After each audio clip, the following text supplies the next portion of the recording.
on Tropical Storm Melissa. We want to bring in our hurricane specialist, Bryan Norcross, also taking a look at it. Bryan, when we look at storms, this has been one of the wildest cones, I think, that we have seen, at least for a first look. Yeah, the cone doesn't really work for storms that are going to essentially stall and loop and not get out of their own way, and looks like that's going to happen. And unfortunately, we don't know exactly where the moisture is going to be and how it's going to feed into these mountainous islands, but there are parts of the Caribbean, if this gets up near Haiti, Dominican Republic, Jamaica, maybe Cuba, other mountainous islands, that may get feet of rain. Maybe 3-4 feet of rain in some places with a system like this that continues to pound moisture against the slopes of the mountains, which tends to enhance it.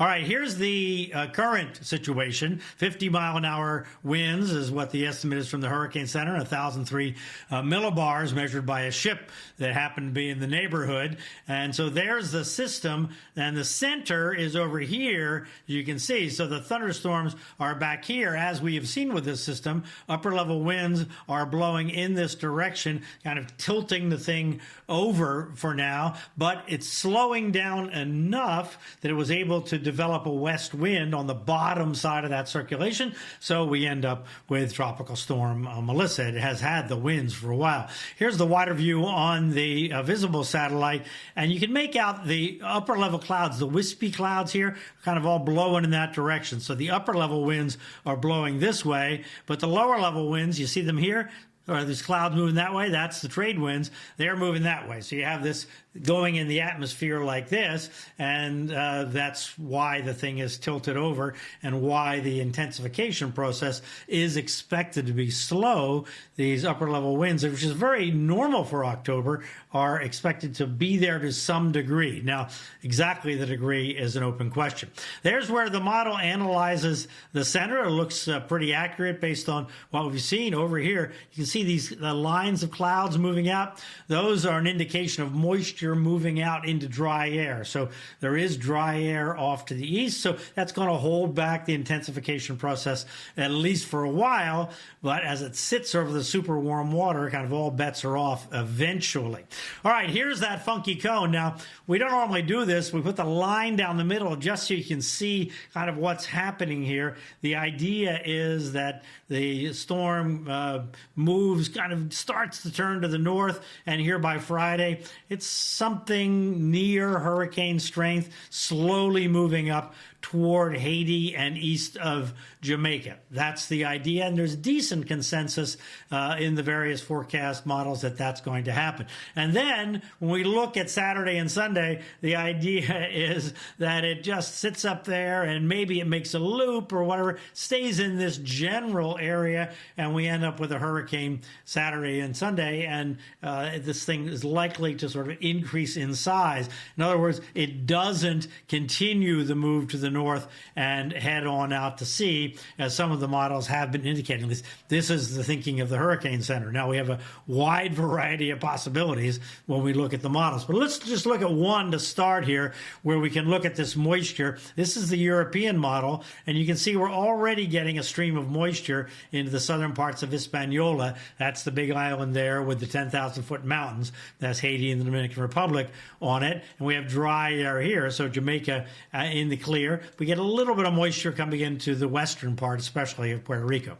All right, then moving forward in time, you can see the deep greens come in. We went all the way now through the weekend. Here we are all the way to Sunday. So this is kind of the end of the National Hurricane Center forecast. Now, if you remember their forecast, they kept it more up in here. The European model wants to continue it off to the west very, very slowly. This is 5 days from now, so it hasn't moved very far. But this puts a lot of the moisture in Jamaica and keeps it going in the southern part of the island here with Dominican Republic and Haiti. And then, look, they continue to go all the way a week from now, and it's still in here, maybe as a strong hurricane. If the upper level winds let up, there's some indication that they will, that we end up having a very strong hurricane there, and a lot of concern for Jamaica, not if the storm is in exactly that location, but just to be in the vicinity of all this moisture and wind and the possibility of significant wind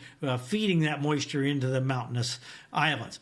Now, when we look at the models, there they are. Okay, so what's this telling us? If we look at the consensus, just kind of blur your eyes here, the consensus of all of this is that the storm comes in, does what the Hurricane Center is indicating, and begins to turn to the north, and then kind of just delays in here, stalls in this area here, and then eventually goes something like that. It makes kind of an S. But eventually means this is all the way through the end of this month, 10 days from now, that it's that these lines are indicating. So sometime next week, that's the thinking, that eventually it turns north. But if you notice, where does it turn north? Some of them have it turning north pretty quickly. Others, the European ones, the red ones, are way out here turning north over Cuba. The Google Deep Mine, the blue ones, are up in here, quite a few of them up in there. So this wide zone from Cuba all the way over to here is certainly threatened. And because of the vicinity of all this, they put up the hurricane watch for the southern coast of Haiti there. And, you know, we'll just see exactly how this zigging and zagging and looping ends up working out. When we take all those lines, all that spaghetti, and say, okay, what does it tell us about the odds of where the storm will be in the next 10 days? This is all the total odds in the next 10 days. You see high confidence that it's here where the Hurricane Center puts it, and that's obviously in the short term. And then we have low confidence. Does it continue up this way? Some possibility. Over this way, as the European says.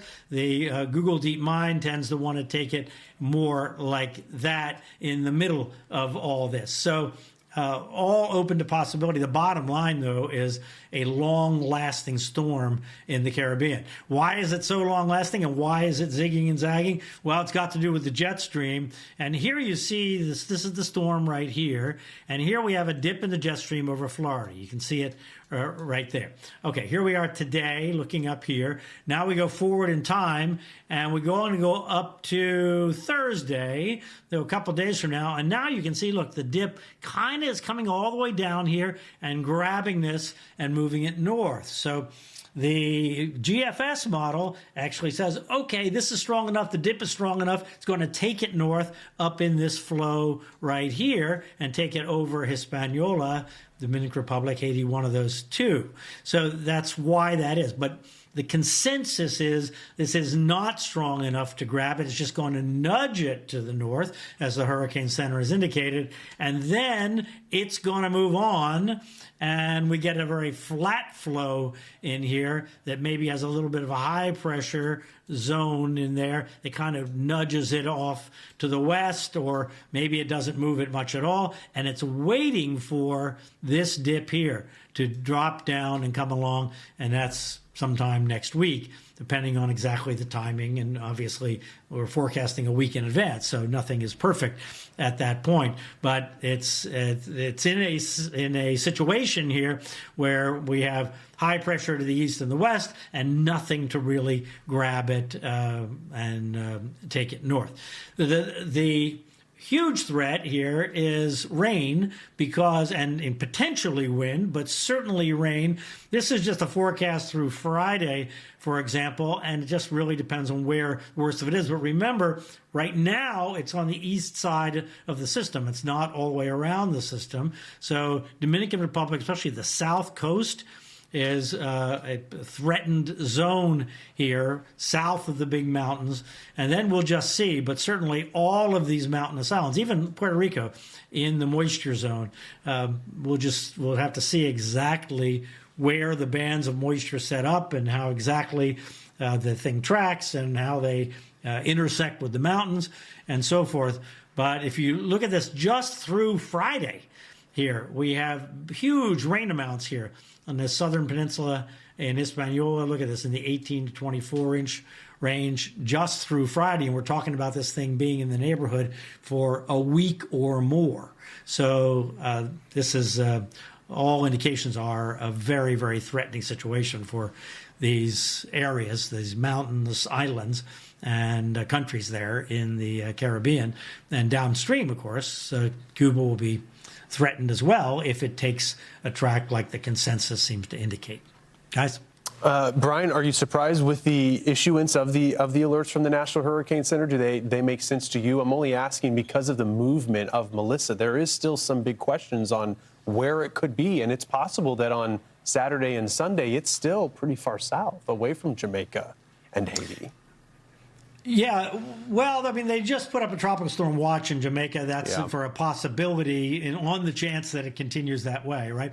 In Haiti, the thing is that it is such a vulnerable country that they're going to err on the side of being sure that people have time to get to safety. I mean, there are so many issues in Haiti, not just physical issues, but,